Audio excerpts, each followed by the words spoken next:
بسم اللہ الرحمن الرحیم۔ آئیے تھوڑا آخرت کما لیتے ہیں۔ آج کے اس ویڈیو میں ہم قیامت کے دن مومنین اور منافقین میں جو سخت مکالمہ ہوگا اس کے بارے میں آپ کو آگاہ کریں گے، اور اس مکالمے میں وہ دنیا کی زندگی اور اس کی رعنائیوں کی حقیقت کا علم ہوگا۔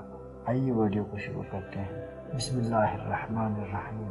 سورہ الحدید آیت نمبر 14 کا مفہوم یہ ہے کہ قیامت کے دن منافقین کی طرف سے مومنین کو یہ آواز آئے گی کہ ہم دنیا میں تمہارے ساتھی تھے، آج ہمارے درمیان اتنا فاصلہ نہیں ہونا چاہیے، ہمیں یہاں بھی اپنے ساتھ رکھیں۔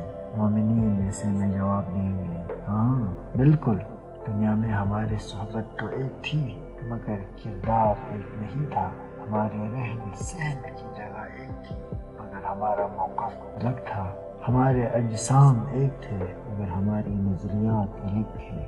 صرف زمین و مکان کا ساتھی ہونا کافی نہیں ہے، تم نے اپنے آپ کو فتنے میں ڈال رکھا تھا دنیا میں، اور تم موقع کی تلاش میں کفر اسلام کے درمیان اس انتظار میں کھڑے رہے کہ اسلام کو ناکامی کا منہ کب دیکھنا پڑنے والا ہے۔ دین پر ایمان لانے کی جگہ تم نے شک کیا، یہاں تک کہ اللہ کا حکم آ گیا اور تمہاری آرزوئیں خاک میں مل گئیں۔ پروردگار ہمیں دین پر ثابت قدم رکھ، آمین۔ سامعین، قرآن و سنت کو سبسکرائب کریں۔ والسلام علیکم۔